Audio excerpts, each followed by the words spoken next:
Boa noite, irmãos.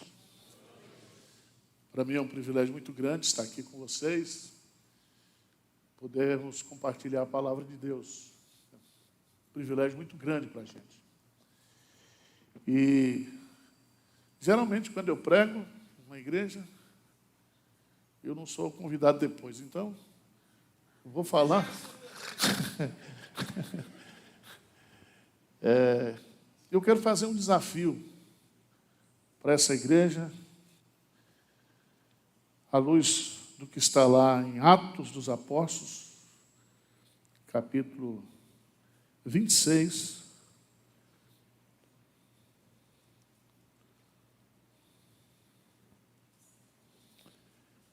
Versículos 19 e 20. O pastor Hernandes disse que a gente tem o direito de pregar somente um sermão tópico por ano. Tem que ser tudo expositivo. Mas como ele não está aqui, né, eu quero fazer uma reflexão com vocês do que é ser igreja. O que é ser igreja. E Paulo vai nos dar o mote aqui para a nossa reflexão. Atos 26, 19 e 20. Vamos lá, juntos? Pelo que, ó rei Agripa, não fui desobediente à visão, mas anunciei primeiramente aos de Damasco e em Jerusalém, por toda a região da Judéia e aos gentios, que se arrependessem, se convertessem a Deus, praticando obras dignas de arrependimento. Eu quero pegar apenas o versículo 19. Não fui desobediente à visão celestial. Preste atenção que a visão é que move e que dá a missão. A visão nos dá a identidade. O que é que nós somos? E ao sabermos o que nós somos, junto com a visão vem a missão.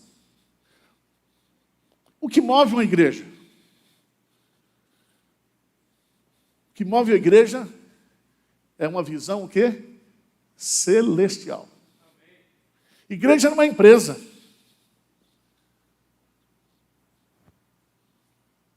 Tem alguns irmãos hoje que querem fazer da igreja uma empresa. Mas não é uma visão empresarial que move a igreja. Não é uma visão econômica. Tem uns pastores que dizem assim, olha, estou saindo da igreja, não tenho uma congregação, não sustento missionário, mas deixei 500 mil reais aplicado. Igreja não vive de aplicação financeira. Existem as visões humanas.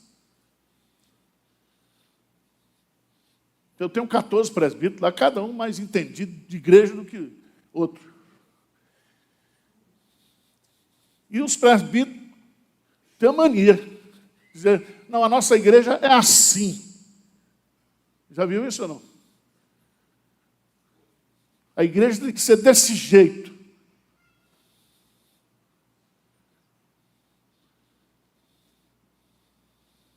Não. Se você observar no texto, Paulo falou, eu recebi uma visão celestial e não fui o quê? Desobediente a essa visão. No versículo 20, essa visão celestial faz com que ele se envolva na missão. Ele saiu pregando o evangelho. A visão celestial é que move a igreja. É que define o que a igreja é e o que ela tem que fazer. Vocês estão entendendo o que eu estou dizendo ou não?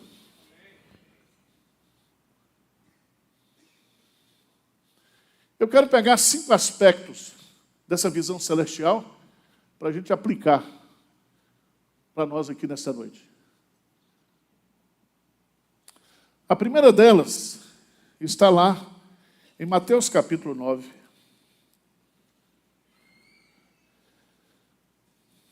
Mateus capítulo 9 diz, versículo 35, e percorria Jesus todas as cidades e povoados, ensinando nas sinagogas, pregando o evangelho do reino e curando toda sorte de doenças e enfermidades. Lê comigo o versículo 36. O que diz? Vendo ele as multidões, compadeceu-se delas, porque estavam aflitas, exaustas, como ovelha que não tem. Então, o primeiro elemento da visão celestial para a igreja é que nós temos que olhar para as pessoas como Jesus olha para as pessoas.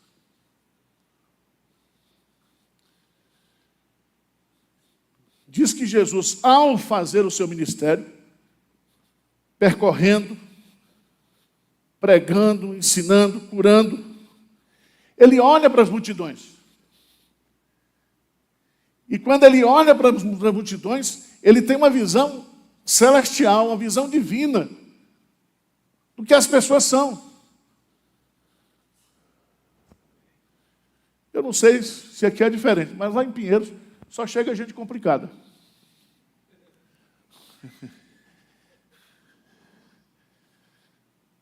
Então, se você não quer gente complicada, você não pode ser igreja. As pessoas, elas estão, do ponto de vista de Jesus aqui, como ovelhas que não têm. Elas estão o quê? Aflitas e exaustas.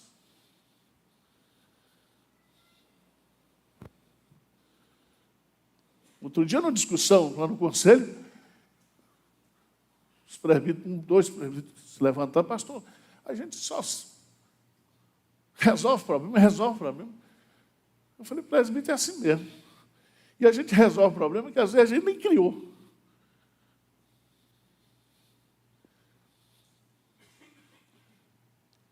Porque é o seguinte, os bancos olham para as multidões e vê como um nicho de mercado. Casas Bahia olham para as multidões e vê como um nicho de mercado. E se nós, como igreja, não tivermos compaixão, olharmos e termos uma visão celestial do que são as pessoas, nós não podemos fazer a missão.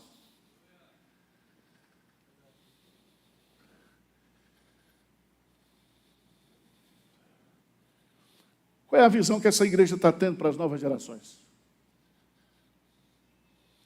O que é que vocês têm investido aqui no trabalho infantil? Trabalho com adolescentes, trabalho com jovens. Qual é a visão de vocês das famílias autistas? Das crianças autistas? Qual é a visão que os irmãos têm das pessoas que estão se perdendo para o inferno? Se nós não olharmos para as pessoas com essa visão celestial, ou seja, olhar para as pessoas do ponto de vista como Deus olha, como Deus vê. Então nós não precisamos de estudar as pessoas, né? Tem igreja aí, tem pastor. Vamos plantar uma igreja, vamos fazer um estudo etnográfico. Vamos plantar uma igreja nesse bairro aqui, aí vai e faz gráfico disso, faz gráfico daquilo, faz gráfico disso, faz gráfico daquilo. Como se a igreja definisse a visão? Nós temos que olhar para as pessoas como pessoas que estão perdidas e necessitadas. E Paulo diz, eu sou devedor. Se você é uma pessoa que creu no Evangelho, se você é uma pessoa cristã, se essa igreja aqui é uma igreja verdadeiramente evangélica, ela tem que olhar para as pessoas da perspectiva o quê? De Deus. Uma visão o quê? Celestial. Estão entendendo o que eu estou dizendo?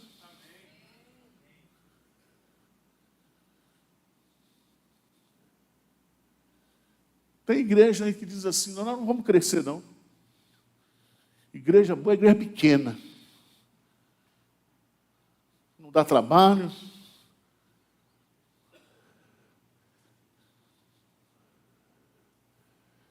Lá em Pinheiros mesmo, a igreja vai crescendo.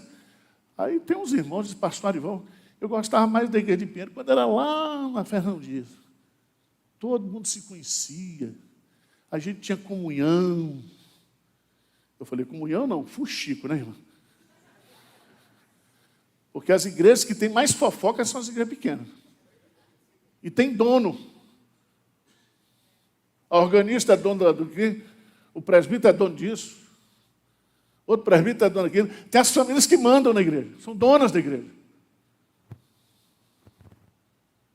Eu sei que não acontece aqui. Se eu deixar lá, a turma manda em Pinheiros.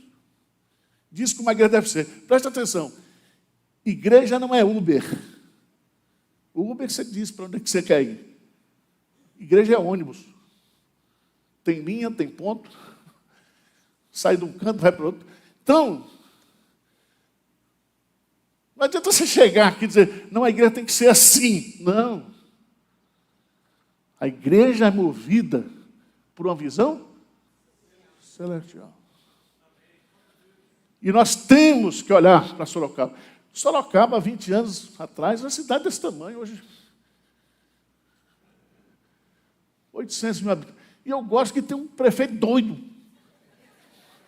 Porque só os doidos movem o mundo.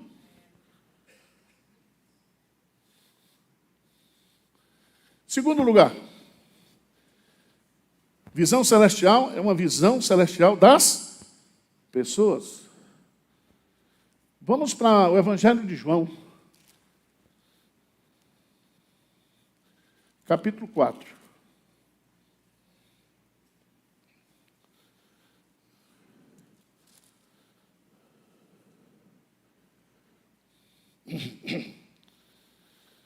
Versículo 35.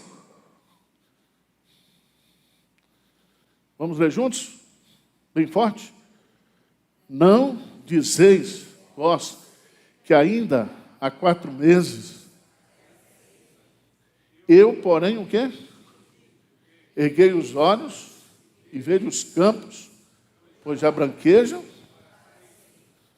que é que esse texto tem a ver com visão? Jesus disse assim, no calendário de vocês, no tempo de vocês, há 4 meses, o quê? Até a saída. Ele diz, eu, porém, vos digo, erguei os olhos e vejo. Que os campos, o quê? Já estão brancos. Veja que aqui Jesus está falando para a gente sobre ter uma visão celestial do tempo oportuno. Do tempo oportuno. Irmãos, a nossa geração é muito privilegiada. Você nasceu nesse tempo porque Deus quis que você nascesse nesse tempo.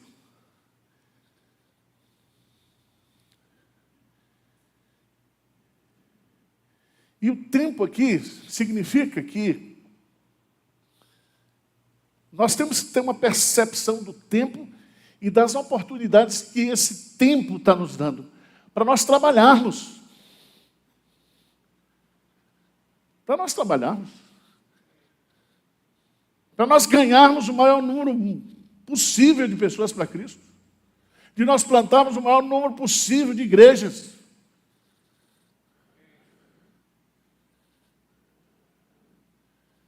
Preste atenção, se essa igreja aqui, se o conselho dessa igreja não investir em redes sociais, em comunicação online, está pecando. Pecado é omissão.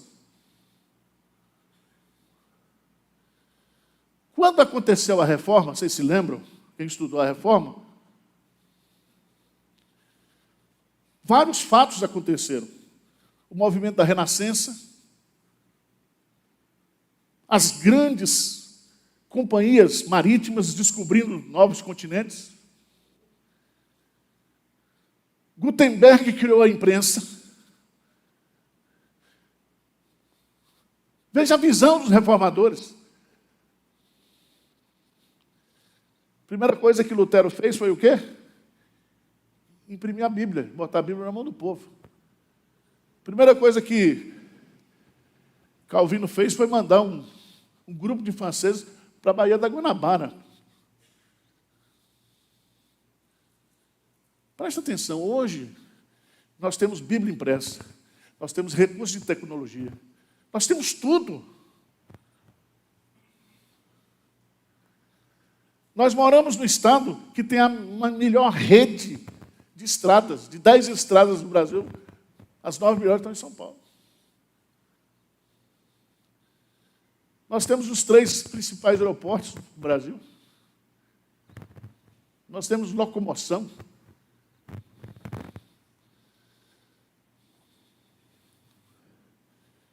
Irmãos, nós somos ceifeiros. Nós somos semeadores. O que nós estamos construindo aqui, nós estamos construindo para as novas gerações. O que nós estamos recebendo aqui foi o que outros plantaram, quando começou naquele templozinho lá em cima. Deus está dando oportunidade para a gente viver esse tempo. Preste atenção. Uma igreja que faz 2 cultos todo domingo, mais escola dominical,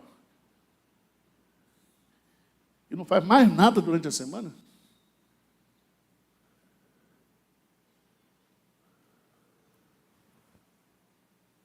esse modelo não serve mais. Nós somos uma igreja reformada com agenda neopentecostal. Nós temos que abrir a igreja todo dia, tem que fazer culto todo dia. Todo dia tem que ter atividade na igreja.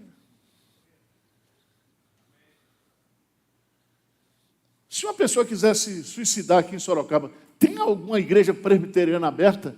Ou um telefone para o cara ligar? Tem?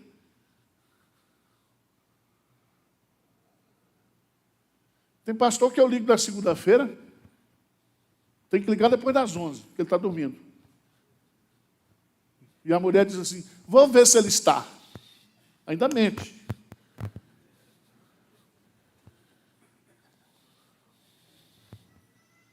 Irmãos, nós não podemos ter uma igreja hoje sem ter culto para jovem, culto para adolescente, trabalho infantil, forte. Culto de oração durante a semana, pela manhã, à noite, culto online, grupo de oração online, tem que ter tudo. A igreja tem que estar em efervescência. Muitas igrejas fecharam aqui em São Paulo e o presbiterianismo está morrendo em São Paulo. E nós estamos perdendo as novas gerações.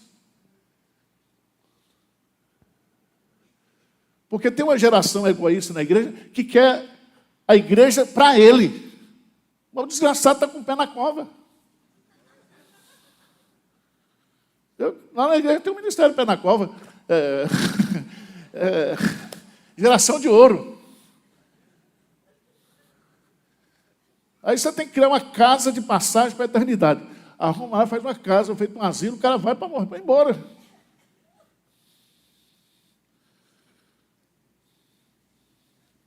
Muitos pastores, na pandemia, fecharam a igreja. Nós não fechamos. Eu fazia culto contrabandeado. Eu pegava os velhos de 10 em 10, fazia culto à tarde, terça, quinta e sexta. Levava de 10 em 10. Dava Santa Ceia, porque todo mundo ficou doido. O número de transtornos mentais aumentou de uma forma absurda. E a igreja fechada. E teve pastor ainda, Júnior, lá em São Paulo, que depois que a igreja abriu, o cara pediu férias.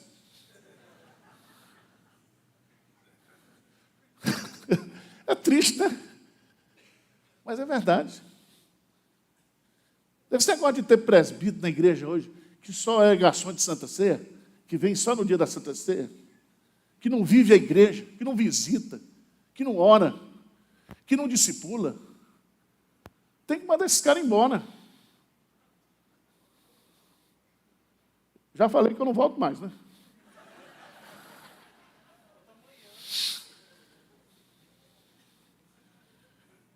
Eu falo para meus presbíteros, vocês estão aqui para quê?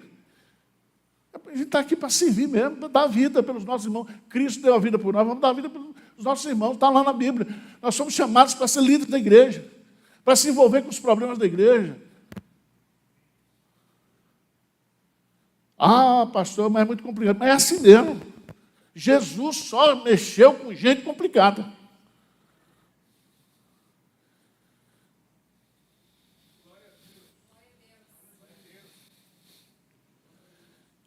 Jesus diz assim, erguei os vossos olhos.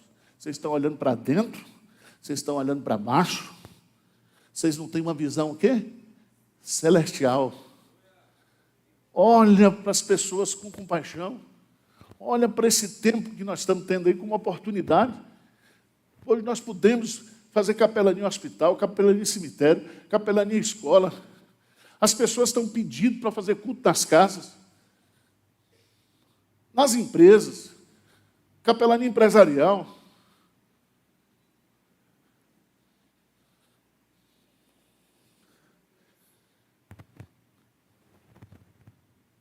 Quero desafiar você, nós estamos montando uma plataforma de streaming lá. Estamos investindo 70 pau por mês. Está pronta, você já pode baixar aí depois. Tanto quem tem aquele Apple, como as outras marcas, que são, eu não sei os nomes do trem, não, mas é um negócio de baixar. Você baixa lá o aplicativo. IPP+. Nós já estamos com 1,5 milhão de inscritos. Nós vamos fazer uma plataforma para encher de coisa para o seu filho. Ao invés de assistir Netflix, aquela porcaria, ensinando um monte de coisa perversa, nós temos que... Por que a gente não tem? Por que o conselho aqui não investe em câmeras? Coisas de transmissão. Um estúdio para os jovens, os adolescentes. Os jovens adolescentes lá, se deixar, eles querem fazer talk show.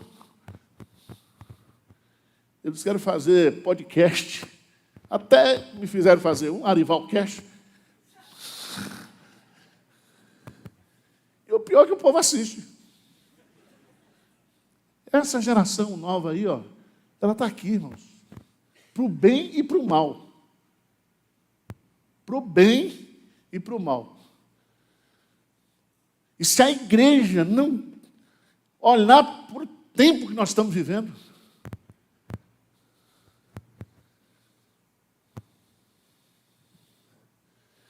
visão celestial, a visão celestial das pessoas, é uma visão celestial do tempo oportuno para a gente trabalhar.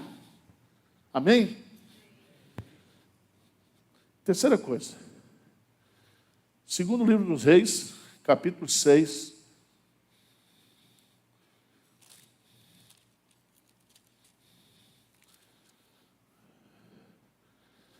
Segundo Reis 6, a partir do versículo 15. Vamos ler até o 17 juntos? Segunda Reis 6, de 15 a 17. O que é que diz? Tendo-se levantado muito cedo, o moço do homem de Deus, e saindo, eis que tropas, cavalos, carros, haviam cercado a cidade. Então o seu moço lhe disse, ai, meu senhor, que faremos? Ele respondeu, não temas, porque mais são os que estão conosco do que os que estão. Versículo 17, dê aí para mim. Orou Eliseu e disse, Senhor, peço-te que abra os olhos para que veja. O Senhor abriu os olhos do... E ele viu o quê? Que o monte estava cheio de cavalos e carros de fogo. O que esse texto tem a ver com recursos, com visão? Se nós olharmos para as coisas com um olhar humano, se nós olharmos para os recursos que nós temos, humanamente falando, nós vamos dizer, ai meu Senhor, nós estamos o quê? Perdidos. Mas veja que o profeta ora, e o Senhor abre os olhos daquele jovem, e mostra para aquele jovem, que mais são os que estão conosco, do que estão com eles. O que significa isso?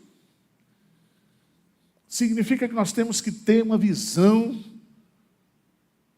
celestial dos recursos que nós temos.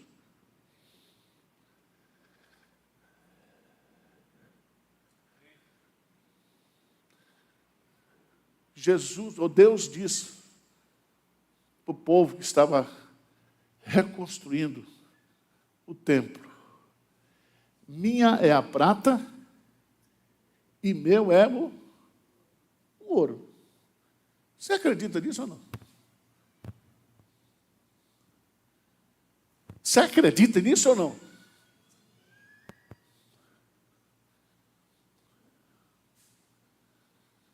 Preste atenção. Nós não vamos fazer a obra de Deus, fruto dessa visão celestial, com os nossos recursos. Não por força nem por violência, mas pelo meu Espírito, diz o Senhor. É uma obra espiritual.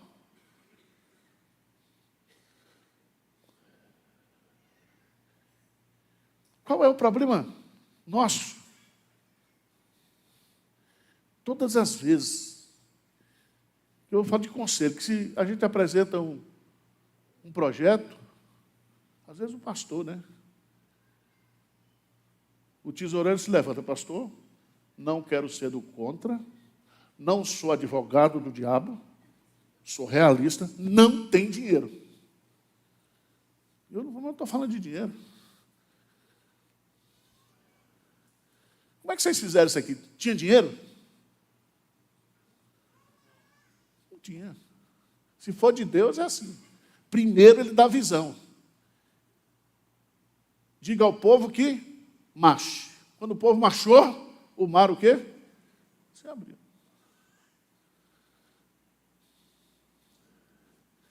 Preste atenção, irmãos. Todos os recursos que vocês precisarem para fazer a obra de Deus, debaixo dessa visão celestial, Deus vai mandar.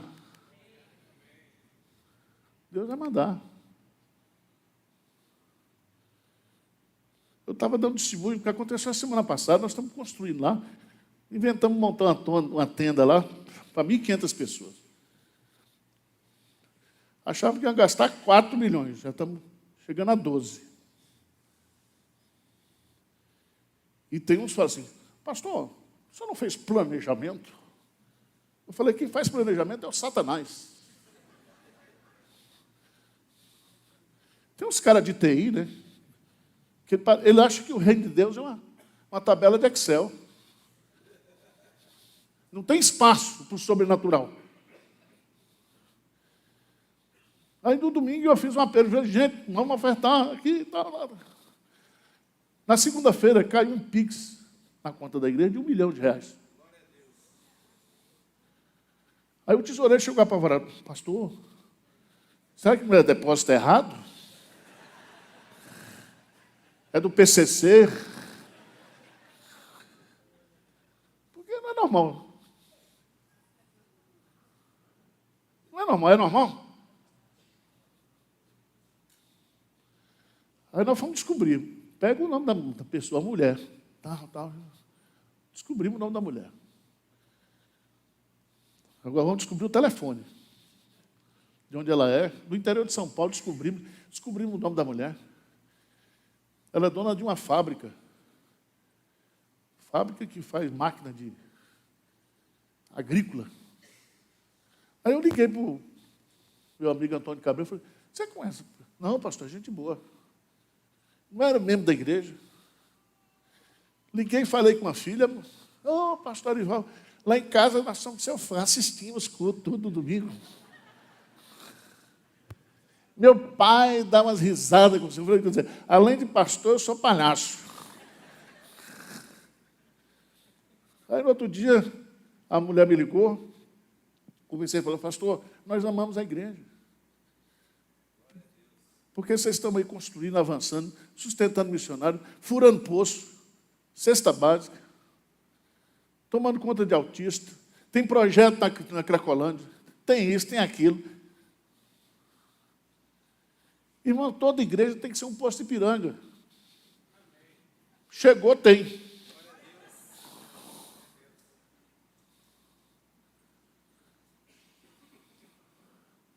Deus manda o dinheiro. Deus manda os recursos. Agora precisa ter fé. Porque sem fé é impossível agrada a Deus. É aquele que se aproxima de Deus, tem que crer na existência dele e que ele é galardoador. E se a visão é celestial, se a obra é dele, ele tem que fazer. Podia contar centenas de experiências. O Essé estava lá, quando a gente começou a construir o templo lá na Marginal, eu morava na casa pastoral, que era do lado do forró. Era uma benção. Vendemos a casa pastoral, fui morar de aluguel. Vamos começar a obra.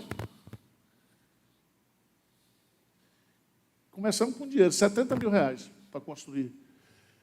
Aí nós precisamos colocar lá 103 estacas, porque é na beira do Rio Pinheiro. Acabou o dinheiro. Aí os presbíteros sumiram tudo. Porque quando o filho é bonito, e quando a vitória é espetacular, nós fizemos, né? Mas não, pastor. Não, pastor.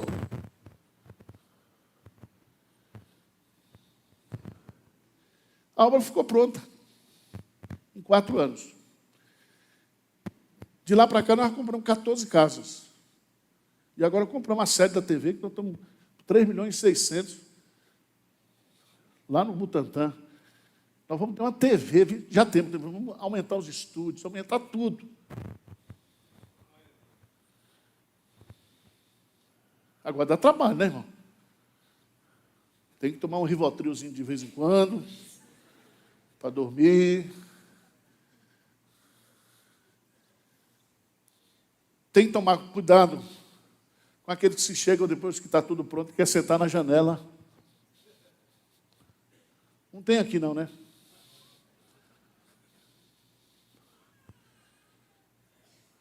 Eu vou contar só um exemplo. Uma vez, estava eu e o Milton tocando a obra da Marginal.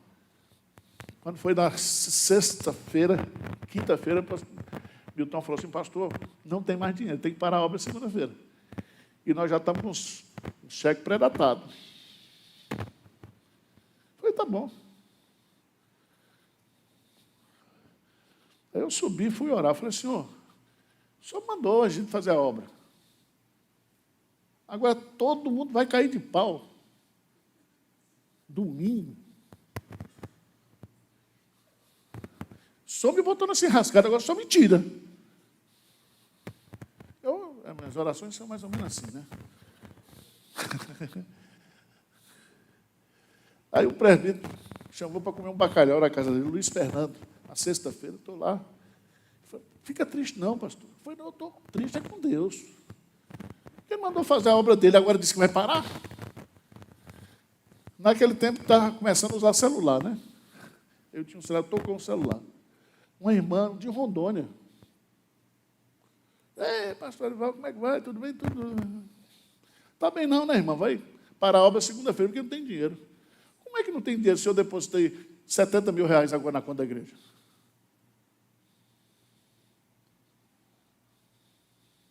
Vocês estão entendendo o que eu estou dizendo? Não é por causa de mim, não. É por causa dele, a obra é dele. Quando nós inventamos na pandemia, a gente tinha Pinheiros Produções, vamos criar TV. Mas vamos criar uma TV 24 horas. Mas o patrão não tem dinheiro. Tem que arrumar dinheiro para comprar as câmeras, o software, isso, computador, aquela linguagem técnica, né? Vai ser de 500 a 1 milhão. Foi tudo bem, eu vou pedir. Culto de domingo, os 4 cultos, pedi. Na primeira semana, depositaram de fora da igreja 250 mil reais. Aí nós compramos tudo bom. A obra é dele.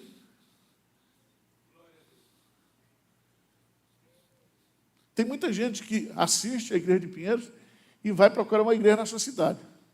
Eu digo, pastor, manda pelo menos o primeiro dízimo. Não, não é justo? A gente apanha, é criticado porque faz as coisas, e aqueles que não fazem recebem tudo pronto.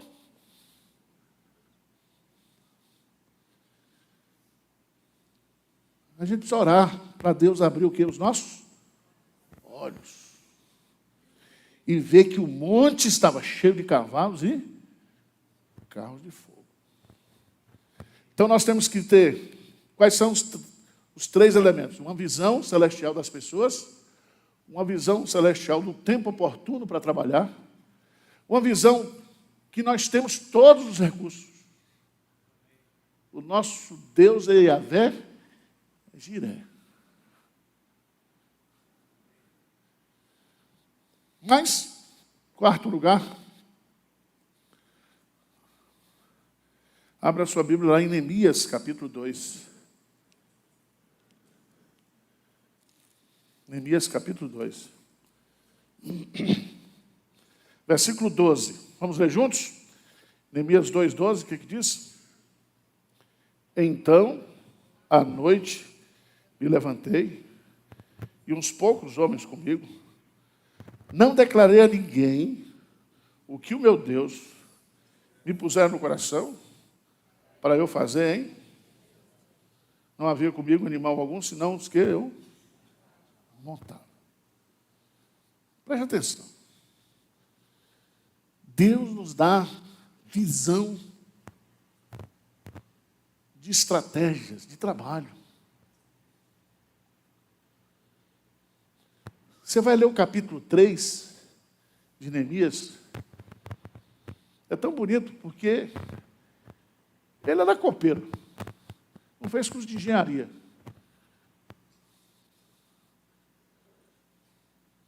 Então ele chamou todo mundo e disse, cada um constrói o muro na frente da sua casa. E aí foi emendando. E em 45 dias, 52 dias, o muro estava pronto. Estava parado há 100 anos. Deus pode fazer em um mês o que ele não fez em 100 anos aqui. Agora preste atenção. Neemias fez isso porque o meu Deus, Deus de Neemias, me pusera no coração. Não botou na mente, não. Botou no coração.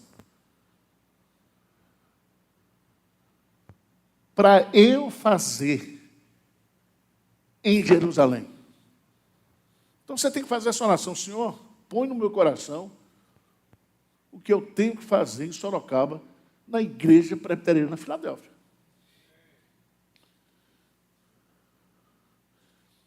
Tem muita gente na igreja que vai dar ideia. Pastor, olha, estava perguntando, estou com ideia aqui. Aí chega lá, fala. Eu falei, ideia, então tá bom. Quem tem a visão, tem a missão. E tem os recursos. Faz o cheque aí, por favor. Não, mas não estou falando. Não, meu irmão.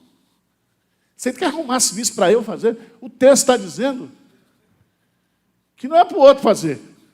É para eu fazer.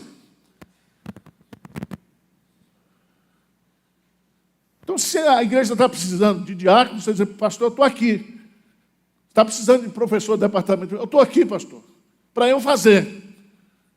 Se é na recepção, se em qualquer... Irmãos, o que fomenta o crescimento de uma igreja é quando Deus começa a botar coisa no coração do povo.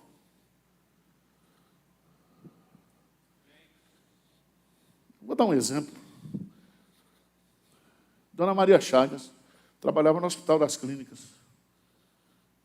Ela era baixinha assim, portuguesinha, com bigodinho. Ela disse, pastor, estou me aposentando. E Deus colocou no meu coração trabalhar de capelania no cemitério. Falei, que ideia boa, hein? Eu quero, o senhor vai lá no cemitério dos protestantes, converse lá com o dono, para arrumar uma salinha. Eu sou enfermeira, sei medir pressão, sei dar um remedinho. E quando chegar um defunto sem dono, eu faço o culto. Eu falei, está feito o negócio. Agora é para a senhora fazer, né?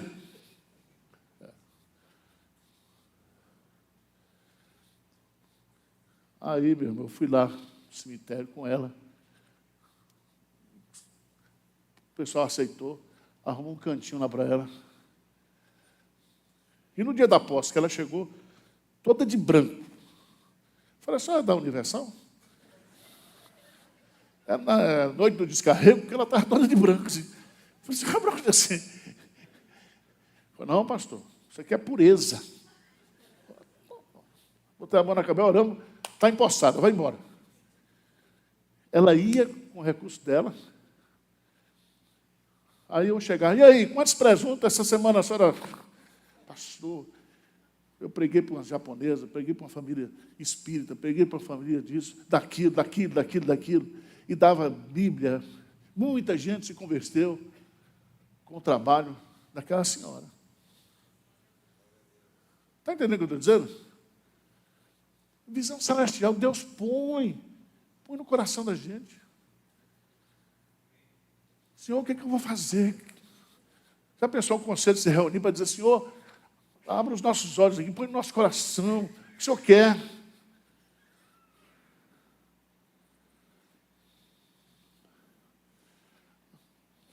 Eu sou contra aquele negócio de homeschool. Eu não gosto. Aquilo é coisa de americano. Não concordo. Se você concorda, respeite sua ideia. Aí teve um empresário lá na igreja, estava com a menina no homeschool. Eu falei, meu amigo, para com isso. Vamos abrir uma escola.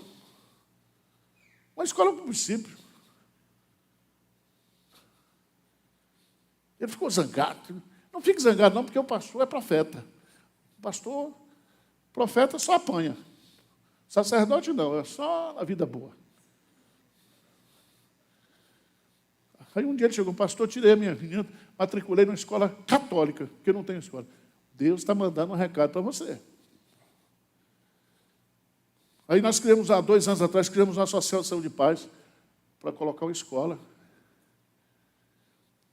Derrubamos agora 2 casas que nós compramos, e a família dele, os irmãos, vamos reunir lá, e vai começar em 2026 uma escola.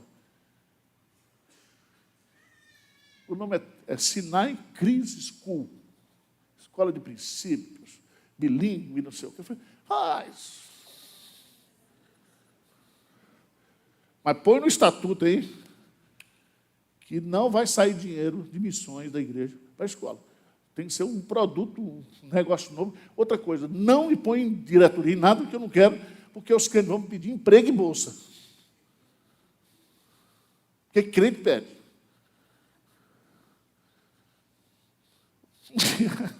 Uma irmã chegou para mim lá e perguntou, pastor, não daria para o senhor arrumar 2 bolsas para mim no Mackenzie e um emprego para mim? Eu falei, primeiro, eu não sou do Mackenzie. Segundo, você não quer nada, né, filha?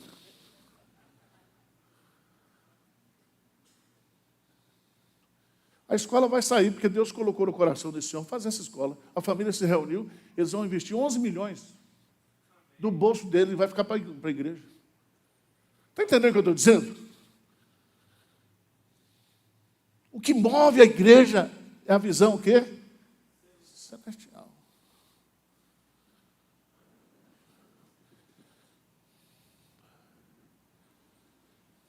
E veja lá no versículo 17, que a visão que Neemias teve, toda visão celestial é empolgante. 2,17, então lhes disse, Estais vendo a miséria em que estamos? Jerusalém assolada, as suas portas queimadas? Vinde, pois, reedifiquemos os muros de Jerusalém e deixemos de ser o quê? Opróbrio. Quem tem visão de Deus é agente de transformação. É isso que Deus quer para a gente. Se vocês trabalharem aqui, dentro da visão de Deus, vocês vão ter que fazer uns 4 ou 5 cultos até o final do ano. Está pequeno isso aqui. E o pastor Júnior não é preguiçoso, não. Ele é trabalhador e é meio fora da casinha também. Mas pastor bom é doido. E tem um versículo lá que os loucos não errarão o caminho, graças a Deus.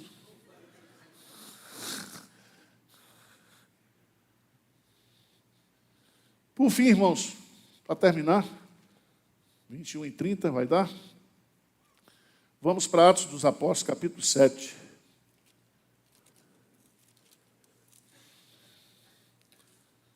Atos dos Apóstolos, capítulo 7. Diz, versículos 55 e 56. Vamos ler juntos?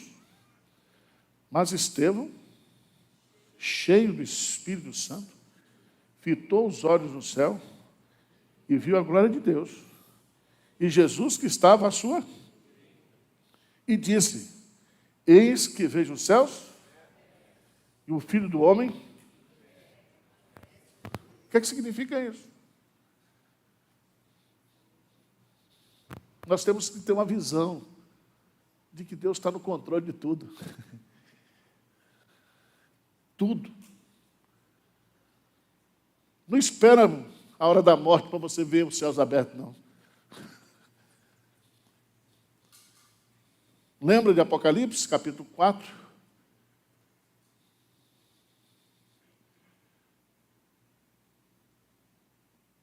Deus dá uma ordem para João, sobe aqui, abriu uma janela na porta do céu, ele entrou. Primeira coisa que ele viu, que o Senhor estava no trono. Capítulo 4 de Apocalipse, capítulo 5 de Apocalipse, que o Cordeiro de Deus, que foi morto, ele tem o livro da história nas suas mãos. Isso significa que quem é movido, a igreja que é movida por uma visão celestial, ela trabalha para a glória de Deus. Não sou eu que faço, é Deus que faz. E Ele não divide a sua glória com ninguém.